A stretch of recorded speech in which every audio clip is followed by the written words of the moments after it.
budget being challenged in federal court today. The NAACP challenging a proviso in the state budget that they argue censors what is being taught in South Carolina classrooms. Our Bryce Pimentel was there for that hearing this afternoon in Columbia. What's being argued here before the court? A judge did not make any ruling today, but arguments were made on both sides today after the statewide removal of an AP African American Studies course and the censorship of books by Black authors.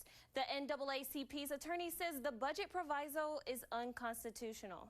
The days are now numbered where if the course is not reinstated and the budget proviso is not enjoined by this court or sort of taken down or struck down by this court, students throughout the state, including our student plaintiffs, won't have access to the critical, vital information that's contained within this course. That's Charles McLaurin, an attorney for the NAACP, who is challenging the state's curriculum censorship law, which has included a proviso in the state budget. In June 2024, the Advanced Placement African American Studies course was elected to be removed from all public schools in South Carolina. McLaurin says the students have gone a year without access to the course, and the law has censored books by Black authors, preventing teachers from discussing key facts in U.S. history. It's unconstitutional, and it's essentially trampled on our student clients' First Amendment rights.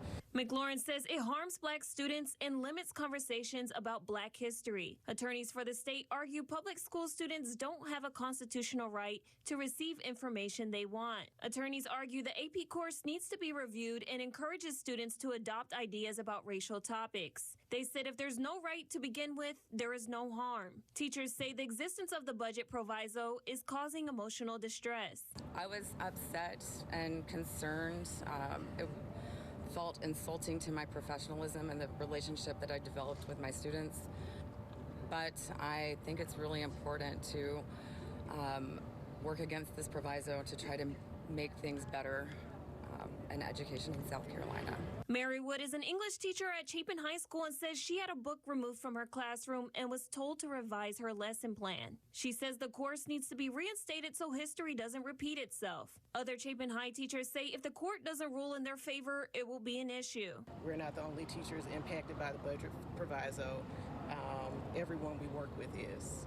Every teacher in South Carolina is impacted by this budget proviso. They are all just as concerned about what they can do in the classroom as we are. Attorneys for the NAACP say they're asking the court to reinstate the course in all public schools by this school year. They say the stakes are high with the new school year just days away. It's not clear when the court will make a ruling. Back to you, Brian.